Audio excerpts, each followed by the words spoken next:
Hello students, continuation of the chapter chemical kinetics. A quick revision about what we have done in the last class. We have started with integrated rate law equation. We understood the term reaction mechanism, reaction intermediate. Then we understood what do we get to know from rate law equation. We did some numericals based on that. Now after understanding the integrated rate law equation for first order reaction and half-life period for first order reaction, what we are going to continue today, that is graphical representation of first order reaction. This can be a separate question asked. Explain the graphical representation of first order reaction. So in this basically we have three graphs to explain and to understand. For the first graph, we take help of our differential rate law for the first order reaction. Suppose the reaction is A to B. So for this we will write down according to the definition of rate. It will be minus change in concentration of A upon change in time. And according to rate law, the rate will be equal to K into concentration of AT. Okay. Nothing here which I can write it as plus 0. Now this equation I compare with our straight line equation, that is y is equals to mx plus c, means my y coordinate is nothing but rate, change in concentration of A upon change in time. X coordinate is nothing but concentration of AT. Okay, now if I compare the two, what I can correlate is it is going to follow straight line equation, but I do not have any intercept value, means the graph will be linear with the intercept 0, means it will pass through origin. So when I plot a graph of rate versus concentration, the graph will be linear but it will be passing through origin. So the nature of the graph will explain you that with the increase in the concentration, the rate of the reaction will also increase, means they are directly proportional to each other, and your slope is nothing but giving you the value of K, that is our rate constant. So that is the first graph where the graph is plotted of rate versus concentration. The second representation of first order reaction in the form of graph we are going to do by taking help of our integrated rate law equation. As discussed in the last lecture, our integrated rate law equation is K is equals to 2.303 upon T log to the base 10 A naught upon AT, where K is our rate constant, T is time, A naught is our initial concentration, and AT is our concentration of reactant which remains unreacted after time T. If I rearrange this equation, I can get it as KT upon 2.303 minus log to the base 10 of A naught, KT upon 2.303 is equal to log to the base 10 of A naught minus log to the base 10 of AT. We have simply taken this value from right hand to left hand, and this division is nothing but subtraction.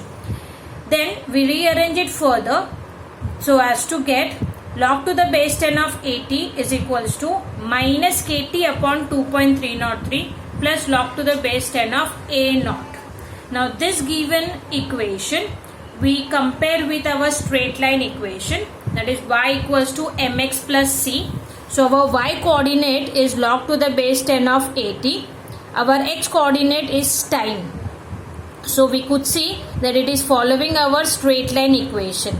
But this time we are going to have a intercept firstly, and second is our slope is minus, means definitely our graph in this case will be declining. So when we plot a graph of log to the base 10 of AT versus time, the graph we get is a straight line but with a negative slope, that is minus K upon 2.303. And the intercept value on our y-axis will give us the value for log to the base 10 of A naught. So this is our second graphical representation with respect to our integrated rate law equation. where we plot a graph of log to the base 10 of at versus time. The nature of the graph is straight line but with a negative slope. The slope value gives us minus k upon 2.303 and the intercept on y axis gives us the value for log to the base 10 of a naught.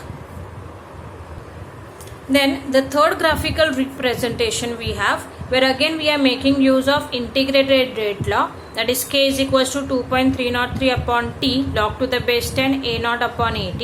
Now this given equation we rearrange considering log values on one hand and other part we take on the other hand. So we get log to the base 10 a naught upon at is equals to kt upon 2.303. Now this given equation again we compare with our straight line equation, y is equals to mx plus c.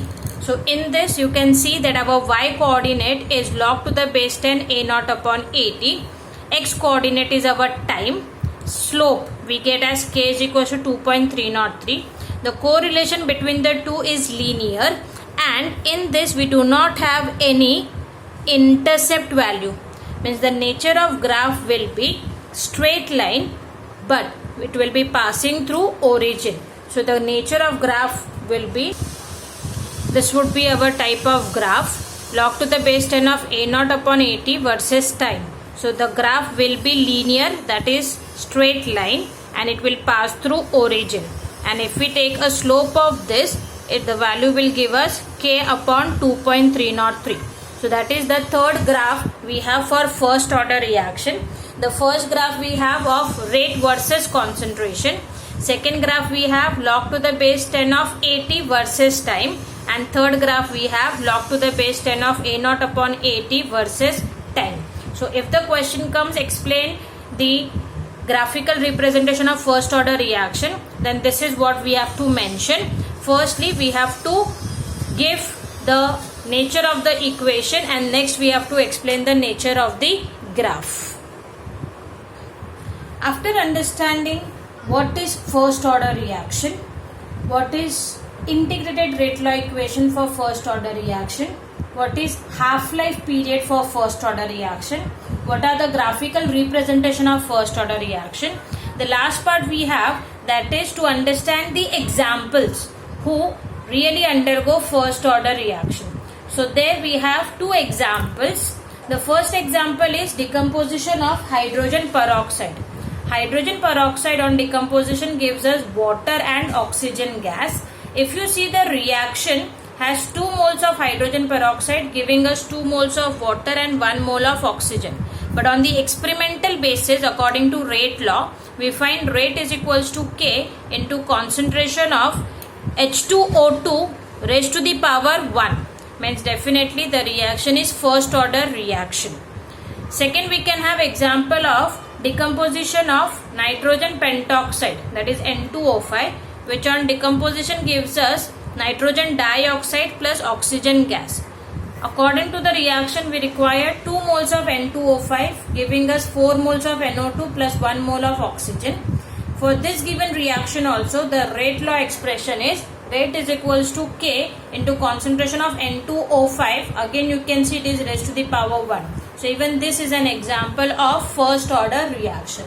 In general, decomposition reactions are examples of first order reaction.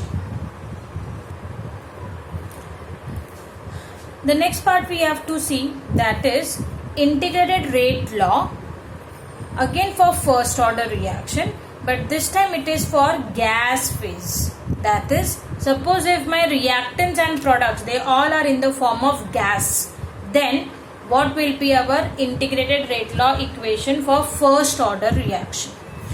For that, let us consider a gas phase reaction as A moles of gas gives you B gaseous product plus C gaseous product. Now in this, when we are writing down the derivation, the important point is to mention that they all are in the form of gas. Now let initial pressure of A be written as Pi, that decreases by X within time T. Means after time T, the pressure of reactant A is decreased by X. It means the pressure of reactant A at time T can be written as pressure of A is equals to Pi minus X. Why it is minus X? Because the pressure decreases by X times. That is why we are writing it as minus. Let us consider this as our equation 1. Now, the pressure of the products B and C at time T can be written as pressure of B is equals to pressure of C, which I can write it as X times. So, the total pressure at time T is pressure of reactant after time T and pressure of products after time T, sum of all of them. So, the total pressure P will be equal to Pi minus X plus X plus X. This is our pressure of reactant after time T. This is pressure of product B after time T, and this is pressure of product C after time T. So if I sum them all, our minus X and plus X will get cancelled. So what we get our total pressure as Pi plus X. If I rearrange this, our X will be equal to total pressure minus initial pressure. So that is P minus Pi. Let us take this as our equation 2. Now, pressure of A at time T is obtained by substituting equation 2 into equation 1. So, when we do the substitution, what we get is PA is equals to Pi minus X. In place of X, I write down the value of X which we have got from equation 2, that is P minus Pi. If I open the bracket, it will be Pi minus P plus Pi. So that is nothing but 2Pi minus P. So our pressure of A at time T will be 2Pi minus P. As we have derived our integrated rate law equation in terms of concentration before, which comes to be K is equals to 2.303 upon T log to the base 10 A naught upon AT. Now this concentration terms we expressed in the terms of pressure, where our A naught is nothing but initial pressure and concentration of AT is nothing but our pressure of reactant A after time T. So A naught is taken as Pi and AT as taken as PA, which is nothing but 2Pi minus P. So if we substitute these two values, the integrated rate law equation in terms of pressure can be written as K is equals to 2.303 upon T log to the base 10 Pi upon 2Pi minus P, where if we remember, Pi is our initial pressure and P is our total pressure of the reaction mixture at time T. So this is our integrated rate law equation in terms of pressure for a gas phase reaction. The question can be asked to derive the equation, or the question can also be asked in terms of numericals.